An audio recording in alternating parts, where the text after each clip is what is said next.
Good morning, everyone. Welcome to this morning session. I hadn't realised I was the first of 8. It's billed as a masterclass on resident satisfaction surveys, but looking at who's attending, I've got landlords with 200 up to 40,000 residents. So that's quite a wide remit. So hopefully you'll all get something from this session. The idea actually came from a comment from the presentation I made in July. Somebody said that the last 2 slides were a bit rushed and looked like there was some interesting information in there. So I've actually expanded those into an hour. In fact, I could do a lot longer on some of them, but let's see what we've got. So just very quick summary, if it can move over. I'm not moving. There we go. So I'm going to go through some good practice tips. Actually going back to basics because I keep getting asked the same questions, and it might be useful just to cover off some of those and some other things to think about when you're running any sort of satisfaction survey. And then, as Steve said, we've got an update on the change that's happening around COVID, Housemarque, and what's going on and what we're seeing in the sector. There's a couple of breakpoints. I do post questions then, and maybe if we can open it at the end, if anyone's got any more questions, very happy to take that on then. Okay, so first of all, one of the questions I get asked quite a lot is, do I need to survey all of the residents? And it's a fair and completely valid question. There's no simple answer though. It depends on a number of things. I've got showed on there the requirements if you want to do a Housemarque or SPPM for the smaller providers star survey. So basically, if you've got under 1,000 units, there's your reliability. You need to be plus or minus 5%. Over 10,000, it's plus or minus 3%. So that's a statistical thing that you're asked to do, and I'm going to explain that a bit more in the next couple of slides. But in terms of, do you need to survey everyone? Well, the first thing it does, it depends on the size of organisation. It depends on the survey method you're using and also the purpose for the survey. So there's lots of considerations going on before you can make that ultimate decision. What you can see there on the little table is basically what we reckon is less than 400 units-ish. You're pretty much probably going to do a census. Between 400 to 1,000, census tends to be most likely, but it's not always the case. And then once we get over 1,000 units, you're into probably sample surveys are the best option. Reasons for that around cost and lots of other reasons. Over 10,000, it's a non-event. It's very rarely that you'd actually go to the point of communicating to 10,000 residents in one go, unless there was a reason for doing it, such as a profile survey or something like that. But what I want to do first, I'm always asked this, is sampling error and margin error. So this is the stats lesson for this morning. There's only one. There won't be questions at the end, you'll be happy to know. So what we're talking about is the margin of error on a survey. It's called the margin of error or the sampling error. And there's lots of reasons we have these. The 2 main ways we use it is when you're designing the survey. So you might decide how reliable you want the results at the beginning. So if you're doing a star survey, you might want it to plus or minus 4%. But also we can use the same calculation at the end of the research to find out how accurate the results are and whether you should be using them in such a reliable way. So you've got the formula and a little chart showing the distribution. So what is it all about? So we often say, for example, could you do a margin of error, sampling error, plus or minus 4% at the 95% confidence level. Total gobbledygooks to most people in housing, unless you're a statistician and you've got that background. So the confidence level we tend to work at in housing is at the 95% level. It's very typical. If you're doing medical surveys, they're often at 98, 99%. That's the level of accuracy on the data, but we tend to work at 95%. I'll explain that in a minute. The sampling error, if you're carrying out a population survey in the UK or England, you'd be looking at plus or minus 2%. Housing surveys around 1 to 10,000, we also have Housemarque, it's plus or minus 4%. However, for smaller surveys, it's acceptable to be at plus or minus 6 or even 10%. It's absolutely fine. And the thing on the sampling error is to remember that it doesn't matter for qualitative quantitative surveys. If you're doing a small scale survey, lots of in-depth research, this is not applicable. It's mainly for quantitative data. And what does it mean? Well, putting it simply, if 85% of residents answered yes to a question, there's 95 chances out of 100 that that figure would actually, if everybody responded, would lie between 81 and 89%. So that's all it means. It's basically the level of accuracy. The one tip I give you, and I give it to my staff as well, the team at Acuity, is see if you can remember this tomorrow and explain it to someone, because most people forget it, and then the next day you're scratching your head and go, I haven't a clue what it's about. Come back to this slide. It is straightforward. It's just all about reliability. You can get the formula on the website. It's on ours as well. However, Housemarque and other organisations do these lookup charts. And this one's just showing you what that means for different size landlords working towards the margin error required by Housemarque or SPBM. So for a small landlord, you can see that at 5%, then larger goes up to 4% and 3%. What's really interesting though, and it's not a linear relationship, and what is really interesting, if you look at a landlord with 500 units, you need to get 217 responses. But a landlord 10 times as big, so 5,000 units, only has to get 536. So the larger you are, the numbers fall away dramatically. And it's an important thing. It also makes it very much more challenging if you've got 200 or 400 residents. To be reliable on the data, you actually do need to get quite a lot of responses back. And often we'd say at least 100 back. And that in itself can be quite a challenge. So it's just some basic information about how to assess reliability when you're doing these surveys. And that pretty much is the end of the statistic lesson. So one of the big questions I think a lot of people have got a dilemma with or debating is what sort of survey method to use. Postal, telephone, online surveys, they're obviously the most common for STAR, but there's a few doing text. And I just wanted to give a couple of examples really, just to think. So it's example one, you've got a landlord with 6,000 properties and they're looking to do a one-off STAR perception survey. So according to Housemarque, which is fine, you need 536 responses. So if you do a postal survey, postal response rates have been going down and down and down. So if you're going to be cautious, you'd assume a 25% response rate, which means if you're doing a postal survey, you need to send out just over 2,000 questionnaires, and you're probably going to need 2 full mail outs to hit that figure. Not always the case. Telephone interviews. When we run this through the costings, yes, the telephone survey is more expensive, but it's only by a factor of about 5–10%. It's only about £500 more for a telephone survey. So at this sort of size of landlord, there's very little difference on cost. And what about an online survey? So yes, I'll come back to that one when I look at the next one. So example 2, much smaller landlord, 600 properties, plus or minus 5%, you need 234 questionnaires back. So that's a 39% response rate, which is very doable for most small landlords, particularly if you've got older residents. But if this was a leaseholder survey, you're going to be in trouble because we see very few leaseholders over 20–30%. So things to think about. So hopefully postal survey is okay. However, you could just telephone 234 residents. And actually, it's interesting, but when you run this through the costing model, it's actually cheaper to do the telephone survey. So different things and different considerations. Which is the best approach? Now, that's up to you, really. I think the other thing to note, the online approach, it's certainly it's going to increase in the future. But if you are doing an online survey, you've got 2 options. You can always do an online survey first, before you do another sort of survey method, or you could run one at the same time. Particularly we've got a lot of postal surveys go out, they'll have an online, and we maybe email or text people and promote a survey link so they can click through and do the survey online. So again, you're going to see cost savings if you do that in advance. Kind of depends on, hopefully you've got all the communications and contact details that you need, and how often you communicate with your residents online through digital or text will greatly influence the response on there. I've also put together a very quick slide on transactional surveys.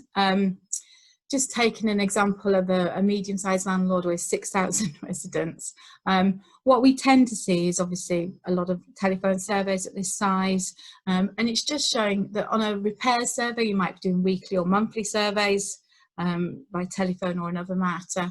You're normally looking for quite a high reliability on that. So if this landlord carried out 1,200 interviews a year, 100 a month, their reliability would be at 2.7%, which is highly reliable, which might be something you choose to do, because obviously the importance of understanding how the service is being delivered. The only thing I'd say on that is obviously if all your satisfaction ratings are at 95%, you can turn the volume down and maybe not do so many and just use it as checking. So again, other factors come into play. And then with the other surveys, ASB, complaints, letting surveys, we do a lot of those by telephone.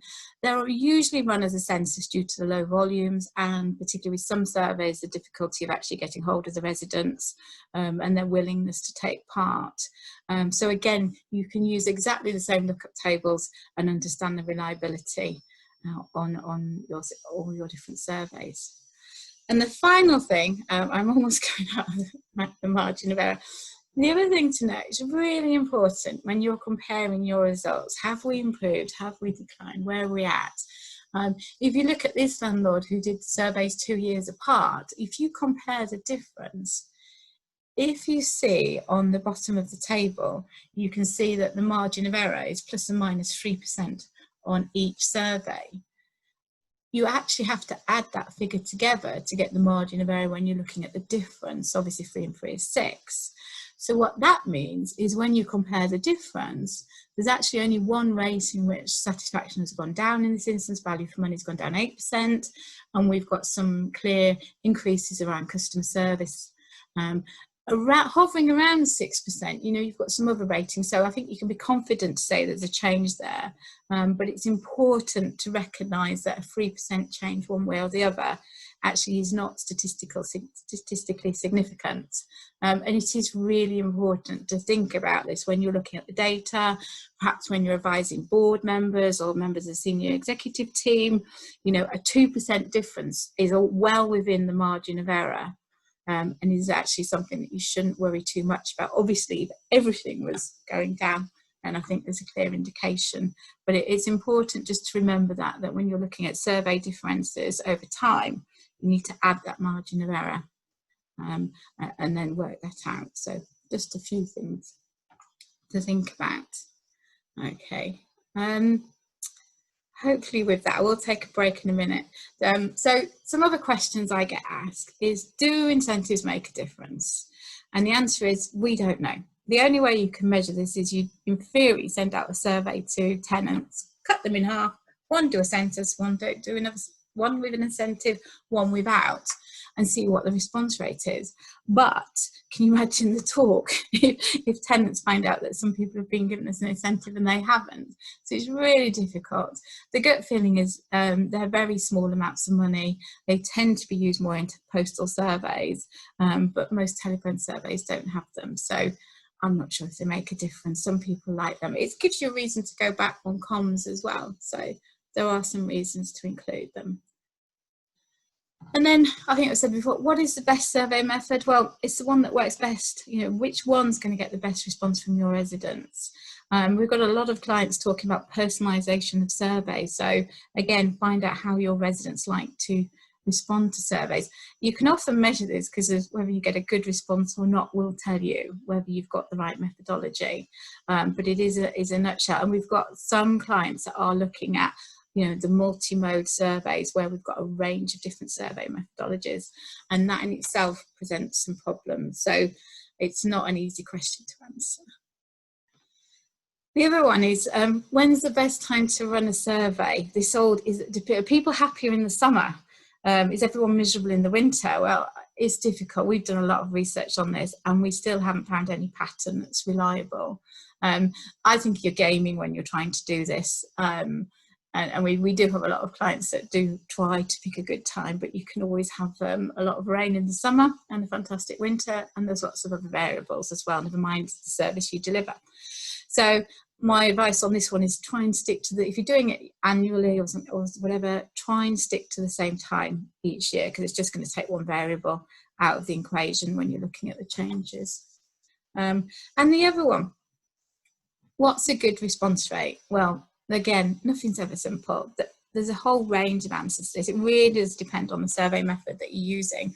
Postal surveys at the moment, we're seeing response rates 25 to 60%. So huge gap depending on who the residents are, how many mail outs you do, how good the questionnaire is, the length of the survey. So there's so many factors.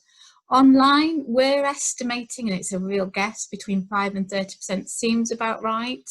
But we have had higher and we certainly had lower. So that's something to probably test and pilot. Text surveys, 5%, 15%. You may have higher, particularly for process-based ones. And then for a telephone survey, we don't actually have a response rate for telephone surveys. What we do tend to look at, though, is look at the call statistics. What you want to know is who's not taken part. So in there, you've got a table where we went out on a tracker. We did 250 completed interviews. 36 residents said they wanted to opt out and not take it. 8% said they never wanted to be called again, and they're on that opt-out list permanently. 19 hung up. And interesting, 27 had insufficient English. So again, that's looking at picking up and being able to offer interviews in different languages. At Acuity, we're about to launch our London CATI team. Again, we've got quite a few languages that we're building in. So really you want to find out, for those residents that the team spoke to, what was the reason that they didn't actually go through with the interview, and look at if there's anything that you can address. So response rates really not as important for telephone. It's looking at why people have refused. And I think before we take a break, I think the other big question is just looking at the different sorts of survey methods in terms of which one's going to get the most bang for the bucks. I've gone with telephone surveys first. They are the most reliable. Apologies, this is quite a busy slide, but basically what you can do is you can put quotas on so that you would normally ring a representative percentage of the tenants, so that we've got that data in there at the beginning. And it's really important because you're going to get more accurate data probably. The gut feeling is that telephone surveys tend to produce more reliable results. The other good thing is the ability to probe where dissatisfaction is found, so we can ask them why do you say that, why are you dissatisfied with your home or safety, and also the great thing is we can capture that in the voice of the tenant. On postal surveys you can have a little comments box, but people always don't fill them in. I like them because we don't have to, what I call, disturb as many tenants. You just ring 500 rather than perhaps sending out a postal survey to 2,000. The other big champion for postal surveys is this ability to carry out customer recovery. So you can have live flagging. If you talk to residents dissatisfied, you can pick up that at that point in the survey, or you can flag that back for a call back from the appropriate team. Really important part. They are very popular, and the gut feeling is about 75% of telephones in the sector are now on telephone, certainly at the larger landlords over 1,000 residents. They're also much quicker. If you need some information, we did a huge survey recently for a council up north. They wanted 1,500 calls and they wanted the results back in 3 weeks. So you can respond much quicker on the phone. Obviously, it works with tracking surveys, which I'll come back onto in a little while. But you can break them down into intervals much easier. And the ability to route residents and expand and contract an interview, depending on what the resident says, can only be done online or on a telephone. And as a rule, they tend to be a little bit shorter than the postal survey. So lots of really good reasons to use telephone, but also postal, still very popular. It does allow you to send out the survey to everyone. And that's important if you want to be inclusive. Everybody has an opportunity to take part. There is a survey bias, and we know it's often from older residents who tend to be very highly satisfied, and older residents often prefer postal, but it's not always the case. So something to think about, important, depending on what letter is, and also the purpose of the survey. If you're doing a profiling survey, something like that at the back of the satisfaction survey, or other reasons, you may have to go out to everybody. But the big caveat on that is costs are increasing thanks to Royal Mail, and response rates are falling. They continue to fall. They've fallen over the last 10 years. Online, love it. It's quick, low cost. Some residents absolutely love it. Some people just ignore it. Depends who they are and how often you communicate with them. Very varied response rates. Again, you can carry them out alongside another survey, but obviously you're going to need email addresses or text mobile numbers. You've got to be careful with a survey biased on an online survey. We know they can be coming in more critical, and obviously you've got exclusion. If you only do an online survey, have all your tenants actually got access to a smartphone, a tablet, or something like that? And the last one, tech surveys, quick, cheap, popular, very good for process surveys. So has the repair operator left? Are you happy with the results? Very quick, very easy. I like them when they've got to be time critical. You can't have many questions in them. They're no good for a star survey, but again, on a transactional survey, they're great. I've yet to find a landlord that's shouting from the rooftop that they get an amazing response back to these surveys. So when they're using transactional repairs, I'd love to know anyone who's cracked this and is seeing some good response rates. So lots of things to think about, and also who you're surveying and what data you've got available in terms of tenant contact details are really going to impact on this.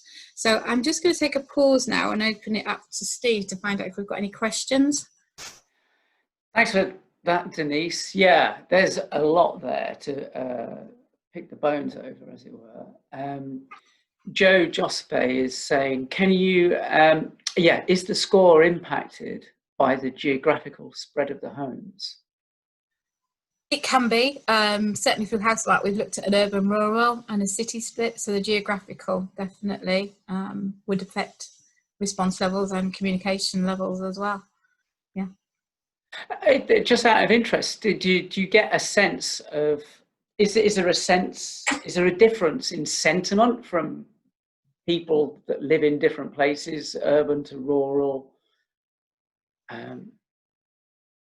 Yeah, I mean, yes, definitely. And I think a lot of the surveys, the star surveys that landlords carry out, when you look at geographical regions, you can see variations in that. So yes, and I would say there is, and it's definitely something to look at when you're carrying out a survey. I mean, would that work in a similar way to, it's often been said that sort of elderly people are generally more satisfied than their younger counterparts. It's getting more and more difficult to please the younger people as they're coming up. Are you, I mean, it probably sounds a bit kind of hackneyed, but would you expect rural people to be happier generally than urban people? As a generalisation, yes, but I think that the key factors, as we know from Housemarque research and the work we've done, is that it's more like the biggest influence is age. So if you've got more residents, older residents living in rural areas and younger ones in cities, then that will be the reason behind it. It'll be an age factor, not necessarily geographical. Brilliant, thank you. And Simon Phillips would just like you to have another stab at explaining the difference between census and sample. Oh, sorry, yeah. So a census survey is when you go out to all the residents, whereas a sample is you take a proportion of them, which would normally be randomly sampled, but you could do a stratified. So you'd look at, for example, how many general needs and sheltered, for example, or how many older people I've got, and make sure that you're going out to a proportionate number of those.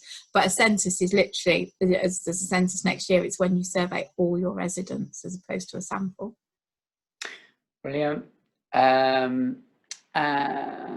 let's have a look. Helen Searle is saying, does using a combination of survey styles affect the expected margin of error? Is there a different calculation going on there? You could look at the margin of error. If you're analysing the results by response by survey method, you could calculate the margin of error in each one. And then when you compile them together, you could have a margin of error for the whole survey. So yes, it would be something to look at, particularly if you've got a tiny number back, say online, and a large postal number, then it would be something to look at. Okay. And Jayatika Patel is saying, yes, does the length of a survey, the number of questions and the areas covered, do they have an impact on the response rates for a postal survey? I think they do, but I think it's very small. Over the last 20 years, we've done a lot of postal surveys, and we've done some that are 8-page booklets and others that are 12-page booklets. And there's always that nervousness with a 12-pager that you're not going to get the response rate, but often we see very similar rates. So I would say it doesn't have a huge impact. And if there is a reason that you need to go to a larger survey, then you're going to do it anyway. Yeah. Okay, thanks for that. And Richard Lothian is a specialist supported housing provider with the majority of tenants with brain injuries, autism and disabilities. Obviously, doing a tenant satisfaction survey is more of a challenge. Should they be asking carers? Yes, we run a great one with one of the providers in SPBM, where we do a survey of relatives and their carers, and we also, where it's possible for the resident to complete a survey, we would go in and do a face-to-face one, and that could be with someone who they knew as a resident, as a nurse that visited, as we've used, or somebody's trained up specially to do those interviews. But you have to be mindful of whether the resident is capable of doing the surveys, and if not, who can we do that? But we quite often run those in parallel, so you do both surveys where you can, so you get a 360-degree analysis. Brilliant, thanks. And Sandra Davis is asking, she's saying that they're a small housing association setting up an online portal. Would they benefit from asking quick, short question surveys online? Yeah, try them. I mean, that's a great thing. Have a go, see what comes back, see if people are happy to do that. But yes, there are links there where you can link to an online survey, or you can interface with our survey system as well from a portal. So lots of options, and yes, definitely try them. A lot of landlords have got portals. And Simon Phillips is caveating his question, saying, obviously these are strange times because of COVID, but he's asking about, in normal times, what about doorstep surveys for a sample of residents, the benefits there, perhaps? Yeah, I think face-to-face door knocking surveys are brilliant, but the reason for doing them is the questions that you have to ask. So I really wouldn't advocate doing a star survey on a doorstep, because the questions you're asking can be answered very quickly. They're very straightforward.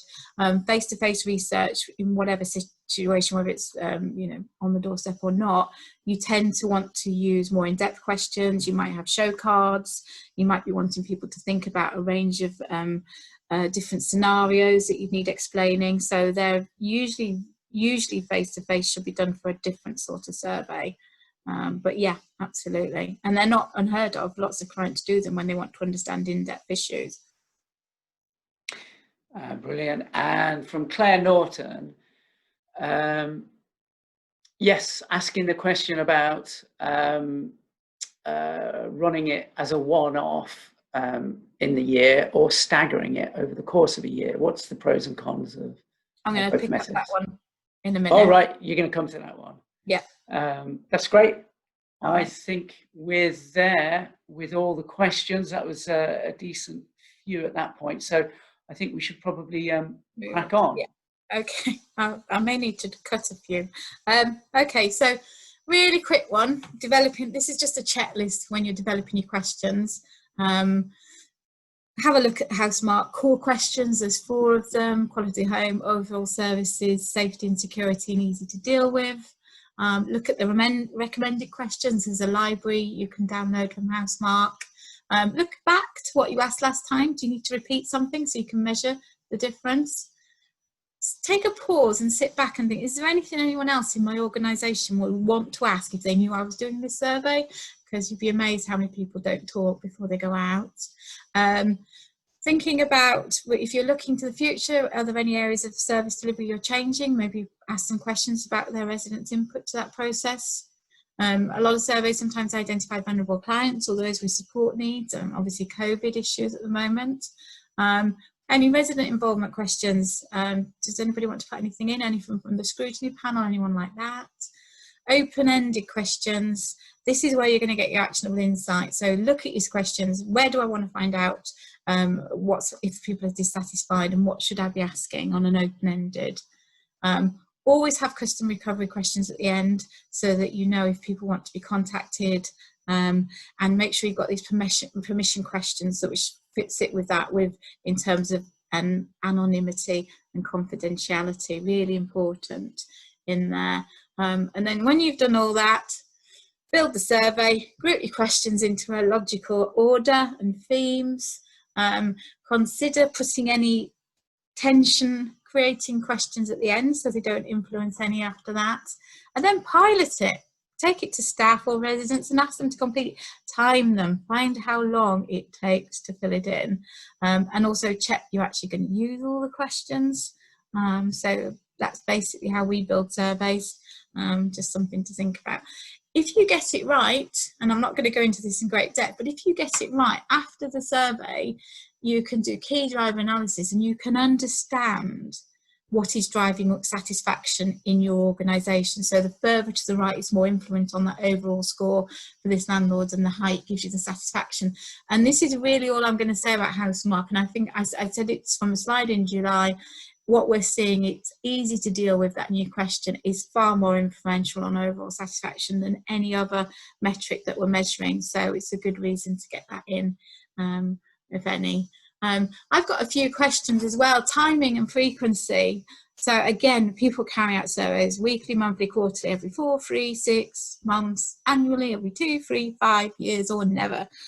Everything's going. But standalone or tracking, what's the advantages? Something to think about. There are advantages, disadvantages to both. I'll come on that in a minute. Time of year, I said keep it standard. This year, 2021, are you writing it off? Because I know some of my clients have written it off, and they're just not going out the postal surveys. I've just said, actually, we're just not going to do it this year. We're going to go next year. Perfectly understandable. Got a lot of care homes in that situation. But all the trackers are going, and there's great reasons to survey. We're finding out lots of information, which I'll come on to. The transactional, how often should we be doing those? Repairs tends to be done every 1 to 2 weeks, so keep it very, very timely to the repair being done. Lettings tends to be at 4 to 6 weeks after the letting. ASB and complex as a general rule probably need to be done within a month of closure. So lots going on and lots to think about. But it's interesting, you know, what is going to happen this year, and is it just going to be one of those years we write off? And on the tracking surveys, so lots of landlords over the right size are moving to this sort of survey. Basically, you take what you do for a star survey and quarter it normally and do it quarterly, or if you're a little bit smaller, you might do it every 6 months. People like them because it feels as if you've got a finger on the pulse. It fits in with reporting cycles, and you don't have to wait 2 to 3 years. If you've got changes going on, service review, nobody wants to wait that long. We've got clients that have hot topics. They sort of put in 2 or 3 questions each time, and they're really interesting, and you can really play with those. Our catty team don't always like the questions, but they're always interesting. Customer recovery is a lot easier. If you have dissatisfied residents, it's much easier to pick them up when that number's reduced and it's only 20 or 30 each quarter rather than 200 or 100. So that becomes a bit easier. And there are things you can do to take out the fluctuations, which I'm going to show in the next chart. But that's just an example here of one landlord's rolling averages on a star tracker. And rolling average means that we've combined the last 12 months at that point. So we're combining the 4 quarters together and we just move it along. So it's smoothing the curb. They can be a little bit more expensive to run because you're going out into the field and you're doing more reporting. And there is an issue, definitely, if you're only looking at quarter data, there's a massive danger of a knee-jerk reaction to a 10% drop in overall satisfaction. Certainly sends the management team screaming. So it's quite interesting. You really need to understand your statistics and reliability and use those rolling averages.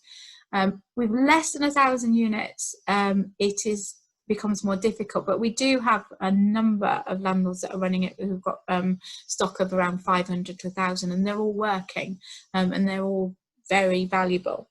So just to show you the rolling averages at play, I've done it on a repair survey. So this is plotting for one of our clients. They interview 35 residents every month on responsive repairs, and as you can see, it's jumped around every month, and everyone will go, what on earth happened in July 8, 2018, because it fell off a cliff. But it's very interesting. So you're looking at that and think, what can I report on that? It kind of looks like there might be an upward trend, but I'm not so sure. So that's the monthly figures. If we then put it into a quarterly figure, you can see, and I've put a trend line on there, you can see although the numbers are bouncing around, we can see that there is a gradual increase, but we can see some interesting dips that may have been explained by different contractors or times of weather or whatever.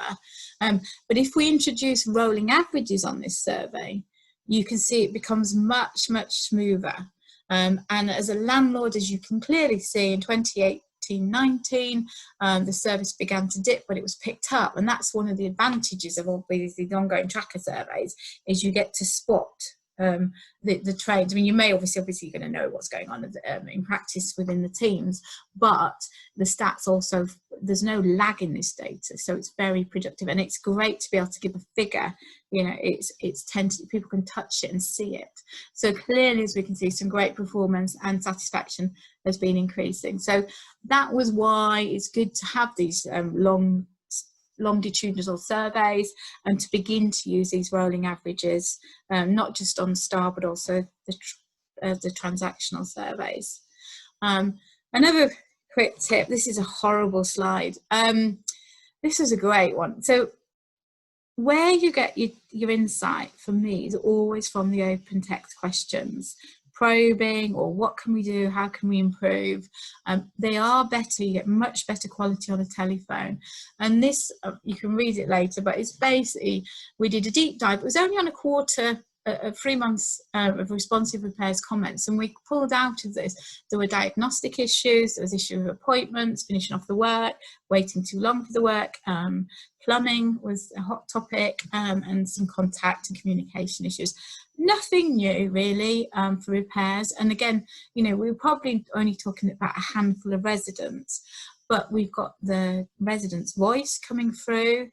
My favourite one, when you call for repair, it's always your fifth in the queue, and you could stay on for 1 hour, and when you get to number 1, they hang up and you have to call back.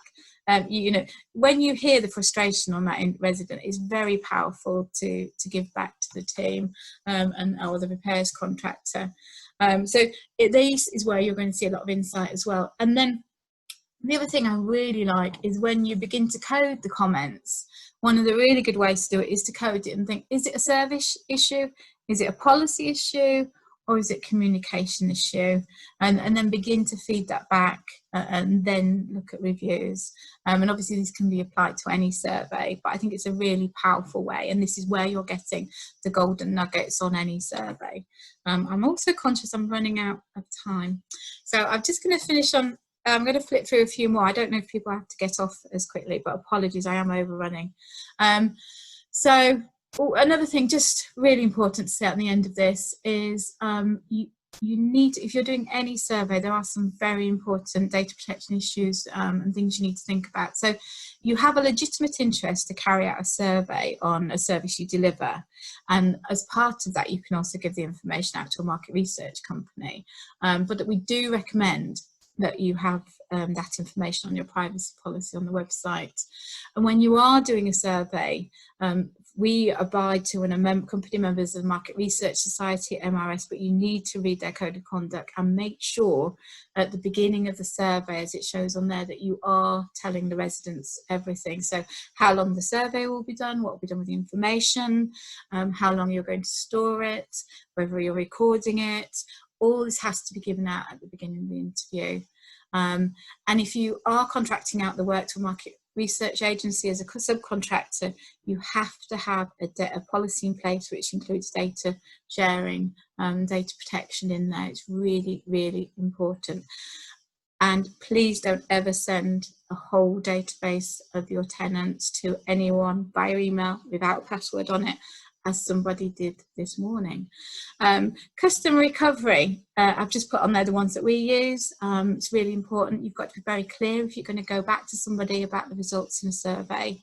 And also access to the results where they're stored within the organisation. It's important that everybody can't access them, and look at data destruction and deletion as well. So there's a lot on there. In fact, this one slide can take an hour on a training course, so lots to think about, and I've definitely skipped.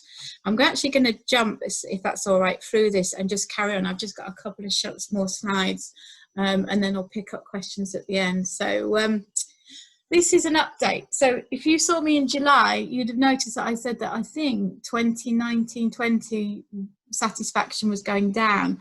I've now been able to add on the figures at the end, both for Housemarque in the blue and for SPBM in the orange on top.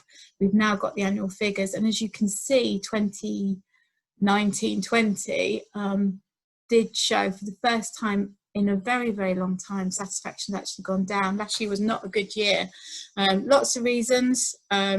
We think, and it's the bottom one on this slide, if you see me, it's the mood of the country. It was just so much going on last year. And it's important to say that this was all pre-COVID. So if anyone's seen lower results from last year, I'm not surprised. There's lots of reasons. I know I'm jumping again. We put this slide up last time. It's just a recap to say that the reasons why we felt that the data had gone down, but also why going forward into this year, the impact COVID has had on satisfaction in 2021. And the big thing to take around from this was at the beginning of the year, as you can see on our chart, we were actually seeing higher satisfaction measures across our surveys that were in the field during lockdown, which was a very positive thing, responding to how their landlords had reacted to the crisis and put in extra support. So that was a positive message. There was a fear about what's going to happen going forward, any repairs backlog. And what I've done now, and this is a new one, is I've taken 7 of our tracking surveys and just plotted them over the quarters. And you can, this is on rolling averages as well. So you can see that for some landlords, there has been a huge drop off in the last few months, or the last couple of months, literally. It also is a bit difficult because it does depend in the quarter when you're doing it, when they did go, because there's a lot of difference between if you're out in March or May or June or July, in terms of when the research, when lockdown was occurring, and obviously we've got different trends. But there is a warning here that we are seeing some satisfaction going down, and for these clients it's very comforted in a way because they know it's external factors rather internal, because they've got this historical data. They can say that actually it's got to be this because nothing else has changed. How we're adapting our services, is this changing? So there's lots of things going on. Last few slides, because I'm really going to be out of time again. So Housemarque. The update on this slide, which I think I put it for, is there actually is no update. I mean, Housemarque obviously widely used in the sector. 2021 results should start to be coming out soon. Landlords are submitting data sets. Last time we looked, Housemarque still haven't submitted the full guides. They are looking to hopefully produce the star ratings in the next 2 to 3 months. I spoke to Jonathan a couple of weeks ago, and that's some work that we hope to be involved with. The star ratings was the idea that you can put those 4 or the 5th measure, which is from Responsive Repair Survey, together and come up with a score. That is hopefully going to be out before Christmas. They're still working on analytical tools, which is things like sentiment analysis. And again, that will be another thing to talk about. And obviously we're looking at the white paper and consumer standards. If they come in, Housemarque will adapt accordingly. So there isn't too much news on Housemarque and where we're going. Well, I think I've said it. We're seeing increased digital surveys, telephone surveys, more regular surveys. For Acuity, most of our clients have started back their tracking surveys, whether it's a star or a transaction event-based survey. Some postal surveys are on hold till next year, and I think that's perfectly acceptable. We work with lots of residents in older homes. We've seen a lot of COVID questions. I've also put on here, obviously, next year is a census year, 2021. Do check that your demographics are matching that. There have been a few tweaks, and look out in the future. We've got emerging themes coming in, but again, they've been around. I don't think that they're at focus at the moment. The interesting one for me is, where's satisfaction going this year? It's anyone's guess. That's a Steve Smedley question for big brain thinking in the pub. And on that note, I'd like to end nearly on time, but no Q&A, but we'll carry on with questions if people are hanging in. Steve, over to you. Yes, well, we have actually got 12 minutes. Excellent. Oh, my time's wrong then. Okay, great. That, you must be working on Devon Central Time or something. Yeah. But yes, so if you've got burning questions, do use the Q&A function to post your questions now. We've got one from Gareth Mostyn. You happen to drop in the letters SPBM, Denise, your blurb. Could you explain what that is, please? Yeah. A lot of people will be shouting. It's Small Providers Benchmarking, which is the service that Acuity runs for all landlords that want to join with less than 1,000 units.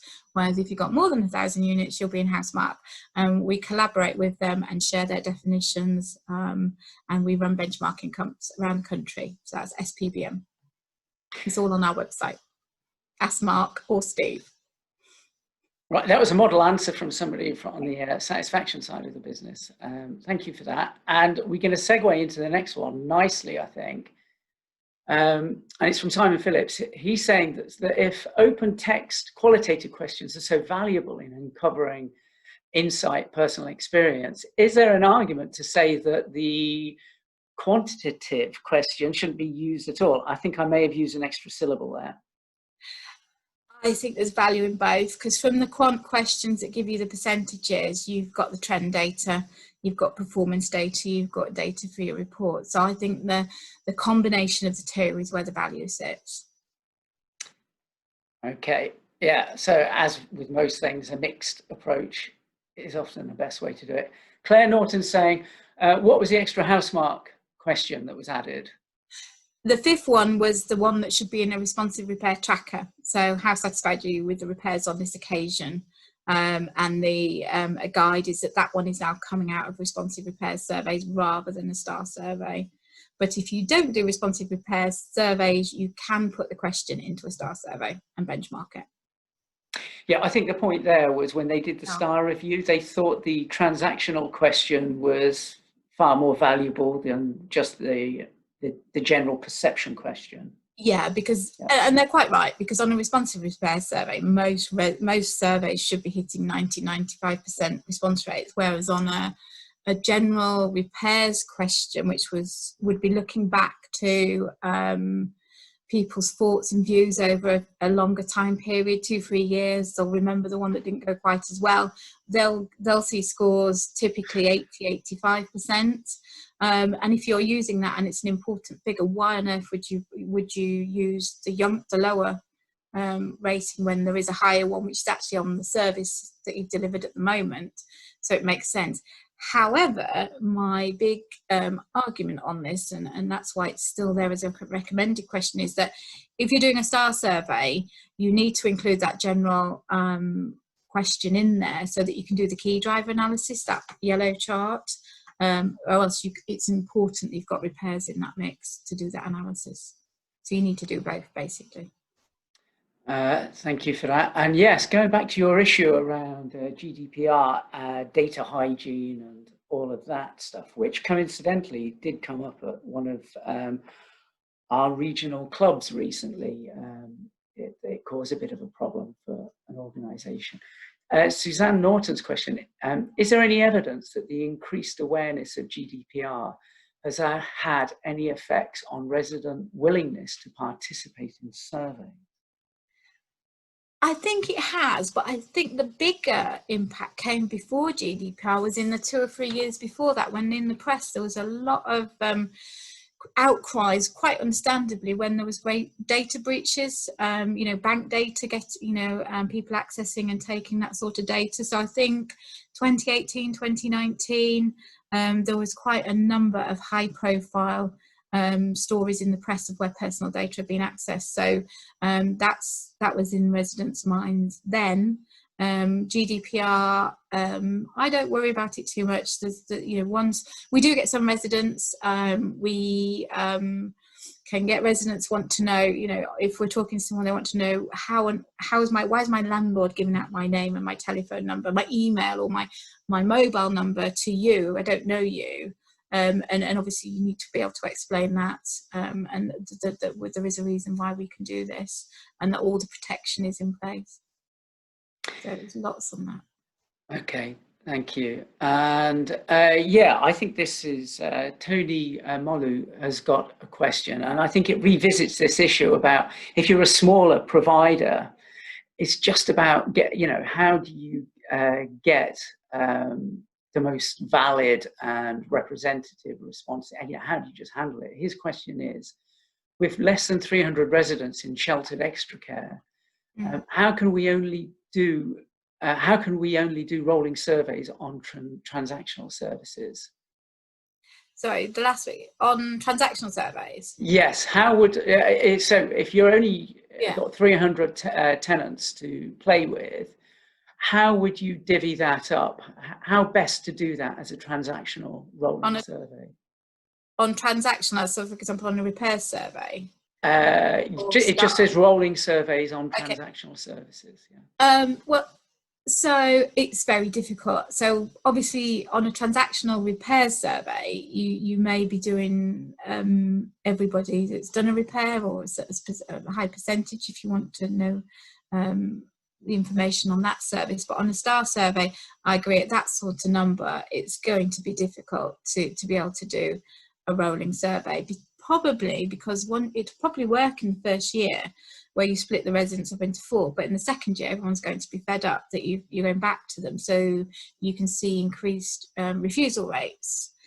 However, I have to say we've got a couple of small landlords that actually one that work at the moment where they've said it's part of our service offer, and what we expect from you is that we would like to know on an annual basis what you think of our service. So they're going out with, we expect you to complete this survey. We've yet to find out the response rate on that one, but so I think it's around the communication, balanced also with what you need as an organisation and what the residents are happy to do. You might find that they're very happy to fill in a form or questionnaire every year, and then you could break it down into 4 parts. But again, you look at the other problem you'll have is that you'll get jumping around on the data from each quarter. You'll get good quarters and not so good quarters. So it's almost doable at 300. Okay, thanks for that. And Vaish Senthuran is saying, going back to the impact of COVID, and I think this is about the way in which providers have had to change the way that they deliver services, the new working arrangements. Has that come through as impacting tenant satisfaction at all? I think that's probably one of the reasons why some organisations, they've clearly not got it set up right. And we had a lot of heat from one of our clients where the feeling amongst the tenants was all the staff had gone home to work and they'd switched off the contact centre, so they couldn't get through. So that obviously has had an enormous impact, and whether that's still rattling through, the disruption of services. But I think, yes, I mean, that's going to be the key cause of any lower satisfaction ratings this year. The positive around that is that we're seeing clients talk to residents about you know, how do you, you know, we've changed the way we work, we've got staff working from home, we've tried to minimize disruption. How is it from your end? And so we're getting some good information back on those surveys. And some ratings have gone up, and they're still going up this month. Surveys that have closed in September, some landlords have got higher ratings. So whole mixed bag out there. Very much reflecting the way in which individual landlords have responded. And where they are in the country. Exactly. And where they are in the country as well, with lockdown coming in again. Yeah, well, which is a great segue into Gurdev Singh's question, which is, for those that are running surveys during this current period, are you able to kind of differentiate between the tenant's response to the landlord's performance versus their background feelings of unhappiness and being restricted? We haven't done any much on that, but it's really interesting. Definitely something that I think you've got to look at and look at cleaning the data in terms of to see. I mean, it's if you can capture an indicator on that, then you can very easily do the analysis against satisfaction ratings. I guess it's almost like the complaints or the ASB question, where you're asking the question about, were you happy with the outcome of how we dealt with it, versus it's always difficult when say the world isn't going the way the tenant wants, that they might take it out on the provider, I guess. Definitely. And again, on a telephone survey, for example, it's when you say, and why do you say that, you can bring the point back to, but actually I'm only ringing up about this one repair or this one instance, and refocus the answer.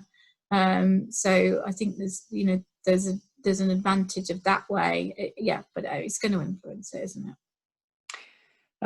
We're getting towards the end. I think we're up with our questions. I've just got one last one for you, Denise, if I can just squeeze it in, which is, I was just thinking in the context of Black Lives Matter, I was just wondering to what extent we as a survey provider had picked up any differences between the BME or BAME experience and that of, if you like, white people.